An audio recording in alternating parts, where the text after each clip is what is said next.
Dès qu'il est question du pouvoir temporel, les chrétiens ont souvent tendance à passer d'une sainte prière d'intercession à une prière de louange, on ne peut plus profane, comme s'ils voulaient, 2 millénaires après sa mort et sa résurrection, forcer la main au Seigneur en lui faisant admettre que son royaume est bien de ce monde.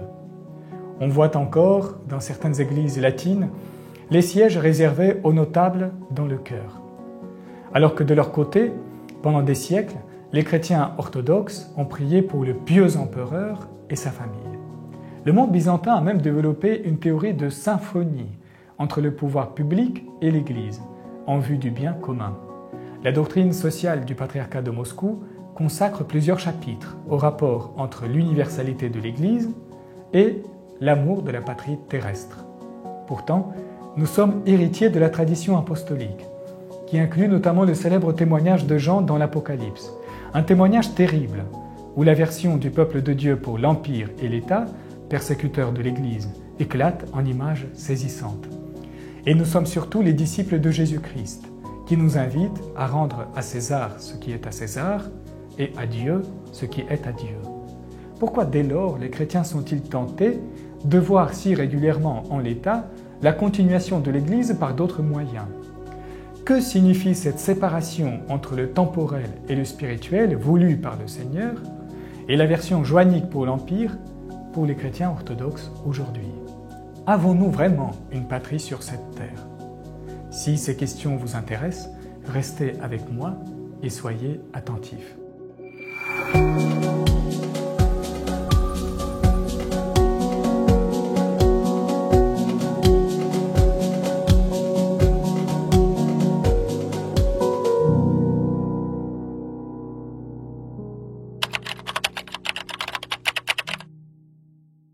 La réponse de Jésus aux pharisiens au sujet de la nécessité de payer l'impôt à l'empereur, c'est-à-dire à celui qui, pour les Juifs, est un envahisseur, évoque le paradoxe de l'attitude chrétienne à l'égard du pouvoir public.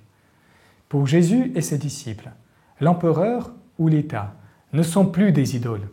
Ils sont dépourvus de toute sacralité. Ils méritent néanmoins le respect parce que, comme dira saint Paul, tout pouvoir vient de Dieu.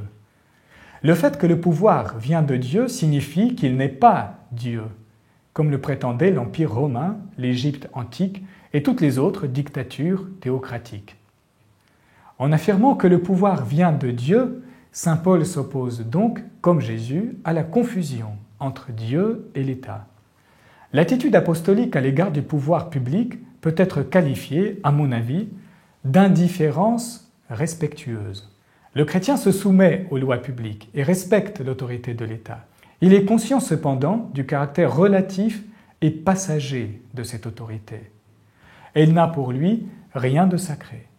Les chrétiens respectent les États pour ce qu'ils sont, des structures utiles mais éphémères, dignes de respect mais dépourvues de toute sacralité.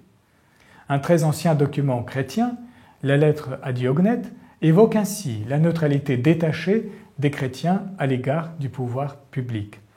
Les chrétiens résident chacun dans sa propre patrie comme des étrangers domiciliés. Ils s'acquittent de tous leurs devoirs de citoyens et supportent toutes les charges comme des étrangers. Toute terre étrangère leur est une patrie et toute patrie une terre étrangère. Ces paroles résument parfaitement l'attitude des chrétiens à l'égard des pays, des nations et des États. Elles renvoient à la célèbre déclaration de saint Paul dans la lettre aux Philippiens.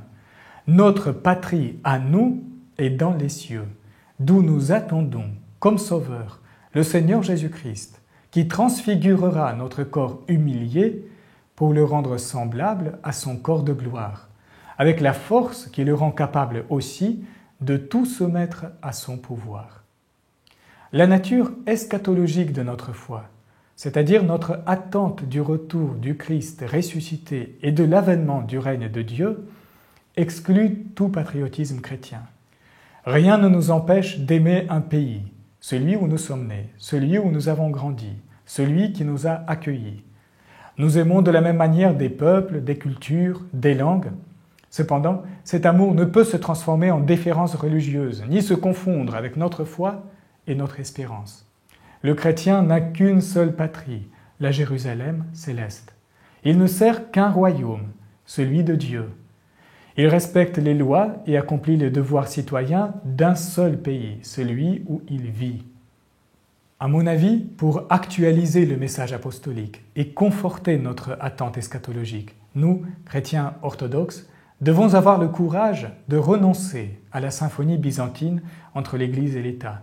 L'idée peut être utile à d'autres époques, mais manifestement surannée aujourd'hui. Ayons le courage d'assumer le caractère strictement non national, non ethnique de l'Église de Dieu. Adoptons à l'égard des États et des structures humaines une indifférence respectueuse qui sied aux disciples de Jésus, aux successeurs de Jean et de Paul, et conforme à la recommandation de saint Pierre. Soyez soumis à toute institution humaine à cause du Seigneur, soit au roi en sa qualité de souverain, soit au gouverneur, délégué par lui pour punir les malfaiteurs et louer les gens de bien. Car c'est la volonté de Dieu qu'en faisant le bien, vous réduisiez au silence l'ignorance des insensés. Et aussitôt, Pierre nous appelle à agir de manière libre et responsable. Comportez-vous en homme libre, dit-il, sans utiliser la liberté comme un voile pour votre méchanceté, mais agissez en serviteur de Dieu. Honorez tous les hommes, aimez vos frères, craignez Dieu, honorez le roi. L'honneur que nous rendons au roi et au prince est celui que nous devons rendre à tous les hommes, sachant que nous sommes serviteurs de Dieu seul. Ainsi, nous éviterons, d'une part, de créer des scandales pour les autres, et d'autre part, de nous compromettre avec le pouvoir temporel, qui n'est pas ce que nous recherchons. Ce modèle de l'attitude apostolique à l'égard des structures humaines a été suivi par les moines et les moniales chrétiens, successeurs des martyrs des premiers siècles. Il doit guider l'ensemble des membres du corps du Christ.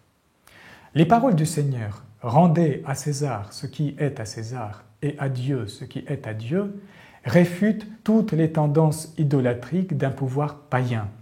Mais elles dénoncent également, par anticipation, toutes les tentations théocratiques du pouvoir chrétien, qu'elles se présentent sous la forme d'empire chrétien ou de la domination temporelle de l'Église. Le temporel et le spirituel sont distincts pour Jésus. Ils doivent l'être pour nous également. Comme disait Tertullien, « Pour nous, chrétiens, que la passion de la gloire et des honneurs laisse froid, en vérité nous n'avons nul besoin de ligue, de parti, et nulle chose ne nous est plus étrangère que la chose publique. Nous ne connaissons qu'une chose publique, commune à tous, le monde. » Nous sommes encore aujourd'hui bien loin de la simplicité évangélique de Tertullien. Si nous ne sommes pas habités par la passion de la gloire, il nous arrive de lui accorder, avec notre respect ou notre admiration, une part de notre ferveur. Si les honneurs nous laissent froid, c'est surtout quand d'autres que nous, en particulier ceux que nous jugeons non-croyants, les revendiquent. Quand nous finissons par comprendre que nulle chose ne nous est plus étrangère que la chose publique, c'est quand nous-mêmes lui sommes devenus étrangers. Il est encore et toujours temps pour nous de partir à la rencontre du monde en refusant la médiation des pouvoirs qui prétendent nous introduire à lui. Il est temps de le regarder en dehors du prisme des institutions devenues les idoles du monde civilisé. Il est temps de le soustraire au pouvoir temporel toujours parent de la malédiction à laquelle il entend mettre fin. Il est temps de le remettre au pouvoir spirituel, entendu comme pouvoir transfigurateur et salvifique du Sauveur, un pouvoir qui s'exerce au travers de notre liberté, dans l'expression de notre amour.